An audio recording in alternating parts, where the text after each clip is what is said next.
Hörmətli Şərq Türkistanlıq qərindaşlar, Şərq Türkistan xəbər agentliğinin xəbərlər proqramısında görüşünüzü qızğın qarşı alırıq. Tövəndə təfsili məzmunlarını diqqətinizə sunumuz.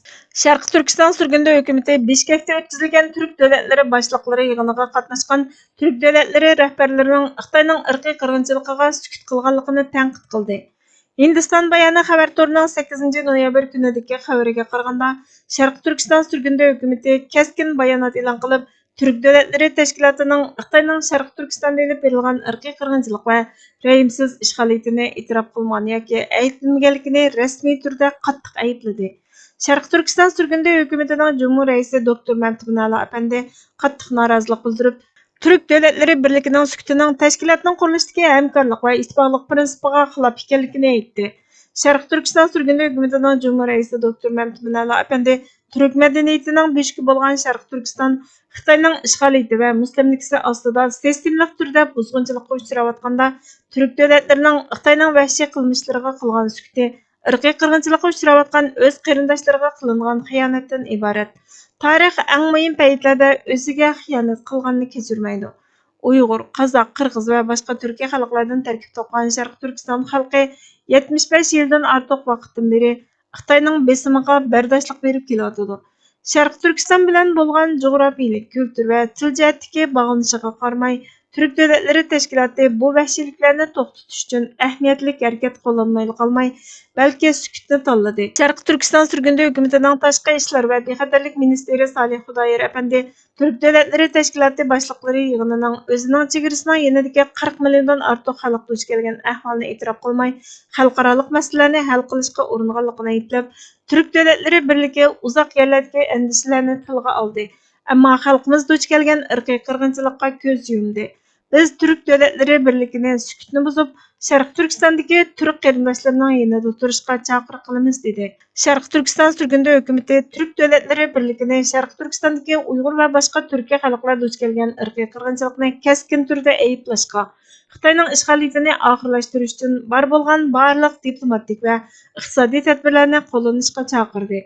Şərq Türkistan sürgündə hökuməti yana Türk Dövlətləri Birligini xalqaro qonun və ədalət prinsipi orqali Şərq Türkistanning o'z taqdirini o'zi belgilash va mustaqillik huquqini e'tirof qilishga chaqirdi.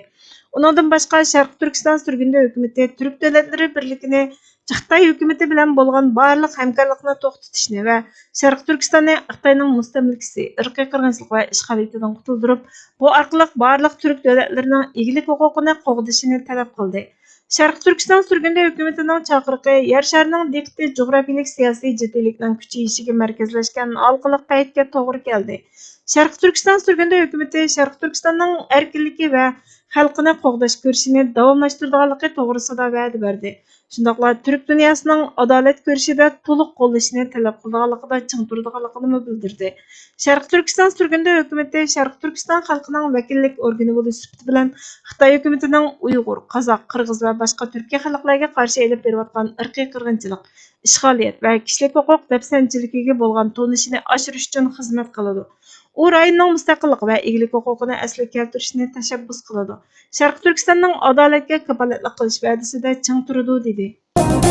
Şərq Türkistan sürgündə hökuməti 2024-yili 10 noyabr kuni Türkiye Cumhuriyetining qurg'uvchisi Mustafa Kemal Atatürkning vafot bo'lganligini xotirlash munosabati bilan ijtimoiy axborot vositalarida barliq Türk dunyosini birlashish va hamkorlashishga chaqiriq qilib mundaq dedi. Şərq Türkistan sürgündə hökuməti bo'lish sifatimiz bilan bugun biz G'azi Mustafa Kemal Atatürkni eslaymiz. Uning bu millat mustaqilsiz yashamadi, yashayolmaydi va yashamaydi degan shu keskin so'zlardan ilhom olamiz.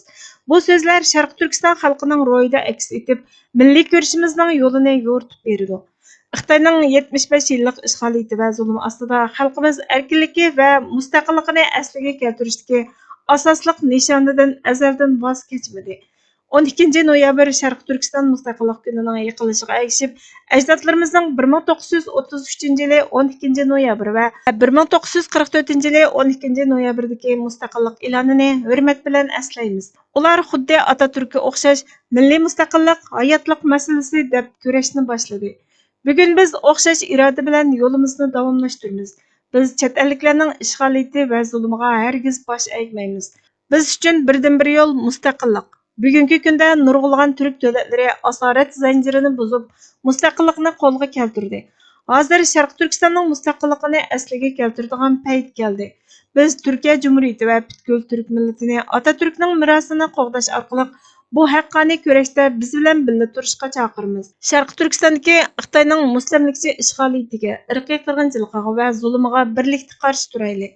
Sharq Turkistonning mustaqilligini qo'lga keltirish yolg'iz bizning da'voyimizla emas, butkul turk dunyosining izzat hurmati va mustaqillik uchun safarbarlikdir. Turk dunyosi o'rnimizdan turayli, Sharq Turkistonni qo'g'dayli, Atatürkning merosini saqlab qolayli. Har qanday turk vatanining ishg'oliyat va zulm ostida qolmasligiga kafolatlik qilayli dedi. Sharq Turkiston sürgünlü hökuməti xalqımızda 2024-yili 12 noyabr günü düşdən keyin 3-dən 5-gacha ötküzüldiğən Sharq Turkiston Cumhuriyetini xatırlaş və Sharq Turkistonning mustaqilligini asliga keltirish, adolatni yoqlash uchun harakat qilish yig'ilishiga chaqiriq qiladi. Biz bu jarayonda ota-bobolarimizning bizlarga qoldirib ketgan merosini aslash, harakat talab qilish, irqiy qirg'inchilikni to'xtatishga chaqiriq qilamiz. Birinci ve ikinci qitimliq Sharq Turkiston Cumhuriyetining qurilganligini va Sharq Turkiston sürgünlü hökuməti qurilganligining 20 yilligini xotirlaymiz. Amerika Majlisining Amerika Tashqi ishlar ministrligida Sharq Turkiston Uyg'ur ishlari uchun alayda moslashtiruvchi turg'izishni talab qilishni o'z ichiga olgan Uyg'ur siyosati qonunini ma'qullikdan o'tkazishni talab qilamiz. Xuddi Tibetga o'xshash Sharq Turkistonni ishg'ol qilgan davlat deb e'tirof qilishni talab qilamiz. Sharq Turkistonning tashqi o'z taqdirini o'zi belgilash huquqini talab qilish, asr davlatlar qonunini himoya qilish, Sharq Turkiston siyosati qonunini to'nishtirish va ma'qullikdan o'tkazish, Sharq Turkistondagi Uyg'ur, Qirg'iz, Qozoq qatorliq turkiy millatlar duch kelgan irqiy qirg'inchilikni oxirlashtirish uchun jiddiy harakat qilishga va Sharq Turkistonning mustaqilligi va erkinligini asliga keltirish harakatini qo'llashdek jiddiy harakatga chaqiriq qilamiz. Uyg'onish marshi 2 Cumhuriyet Xatir kuni munosabati bilan tariximizning qutlug' chog'laridan biri bo'lgan 2 Islom Cumhuriyeti Xatir kunlarini seg'inish va umidvorlik ichida yod etamiz. Ajdodlar yodgor qilib ketgan davlatchilik engini qayta tiklash, o'rlik va mustaqillik ideyasidan fayz olish, bugungi va kelajak qadamlarimiz uchun u kunning saboqlaridan dars chiqarish, ibratli olamga aylanishning qadamlarini to'xtatib, ibrat egillaridan bo'lish, ör va ozod kelgusining ulini yasash har birimizga nisib bo'lsin. Sahifimiz 2 Cumhuriyet milliy mafkurasini xalq bilan uchrashtirish, unutildirilgan va qayta xotirimizdan o'rin olmaslikqa kutilgan milliy tariximizning qimmat qarash va qadriyatlarini to'g'ri izohatga erishtirish yo'lida mehnat qilayotgan bu kunlarda aslatgin, ayni vaqtni aslanglardan iborat samoviy o'gitdan ilhom olgan holda 2 Cumhuriyet Xotiri kunini o'z davrining milliy mafkuralik munavvarlarimiz tarafidan qalamga ilingan uyg'onish marşlaridan biri bo'lgan Uyg'otish she'rini o'qirmanlarga taqdim qiladi. Ana vatanning siyosiy mahkumlikqa yuz tutishi va butunlay mustamlaka tuprog'iga aylanish arpasida yozilgan millatni safarbar qilishni, uyg'otishni, o'rnidan dast turishni chaqirishni mazmun qilgan ushbu she'r asorat tariximizning eng uzun yillik musobaqasiga xotim berishning birinchi qadamining uyg'onish ekanligini samimizga soladi. Shundaqla qaysi xil sha'nu shavkatlik ajdodning navkarlari bo'lish sharafidan qaysi xil asorat mahkumligining tutqunlariga, qurbonliqlariga aylanish vaqtini kutib yotgan chorpaylarcha qismatga petib yetishdek har zabunliqqa mahkum qilinganligini va bundaq qismatga duchor bo'lishga qarab turishning aslo ravo emasligini samiga soladi. Shoir yana boshqa kelgan bu asoratning tubki sabablaridan biri bo'lgan dushmanning tatliq so'ziga ezib ketish, saxta va'dalarga aldanish, yumshoq siyosatda ko'rilgan hamon taslim bo'lib, ta'zim beja keltirib salomga berish qatorliq tarixiy illatni takror yodga selish orqali 10 necha asr muqaddamki donishmand otalarning tosh putuklariga uyib xotir qilib qoldirib ketgan yodnomalarimizga amal qilmaganligimizning vabolini asga soladi va munqarizlikka tan bermaslikka, milliy kimligini hamda milliy tarixini mustamlikachi kuchlarning singdirmalaridan eridolgan holda to'g'ri o'qish va to'g'ri tunish kerakligiga, hamma birdek uyg'onishga va bir-biridan uyg'otishga chaqirdi. Misralarida amaliyotni kuylaganligini, haqiqatni eslatganligini hamda bizni shuarlar dabdabasi ostida allaylanib o'tishni bas qilishga va haqiqiy uyg'otishga chaqirganligini ko'zda tutib, ushbu she'rni uyg'onish marshi sarlavhasi ostida o'qirmanlarga taqdim qilishni munosib ko'rdik. Səhifimiz 2 Cumhuriyet Xatırı gününün tarixiylik qiyməti və əhəmiyyətini yanımı mol məzmunğa, qadriyat duyğusuğa bay mənlərə ega bo'lishni umid qildi. Bu səbəbdən barcha siyosiy uqum və təşkilatlarning 2 Cumhuriyet Xatırı günü fəaliyyətlərində asoratga qaytish milliy sada sifatida asoratga qarshi milliy sada sifatida ushbu uyg'unish marshini deklamatsiya qilib o'tishga va buni mushu xildagi faoliyat programmalarining ayrilmas bir qismi qilishga ahamiyat berishga samimiy taklif qiladi. İki Cumhuriyetning qurilishi va og'dirilish jarayoniga shohid bo'lgan munavvarlarimiz bizga nima deb chaqiriq qilyotidi? Qani diqqatimiz tuvandagi uyg'unish marshida bo'lsin. So'ziga aldanib avval ko'rib zulmini o'lguncha Bitaqatlikda qiynalding quyosh nurini ko'rguncha. Yeshing o'rniga qon oqdi, sening holingga kim baxti? O'lim a'lo egib boshing uning qo'lida kulguncha.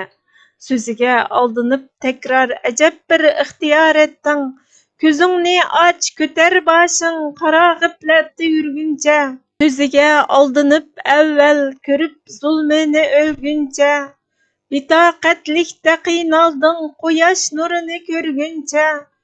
Yeshing o'rniga qon oqdi, sening holingga kim baxti? O'lim a'lo egib boshing uning qo'lida kulguncha. So'ziga aldanib takror ajab bir ixtiyor etding. Ko'zingni och, ko'tar boshing qaro g'aflatda yurgancha. Tutib qopqanda jiningni, ajab oqquzdi qiningni. Yatamsan bo'ldi tur əmdi, rəqib damini qurğuncha.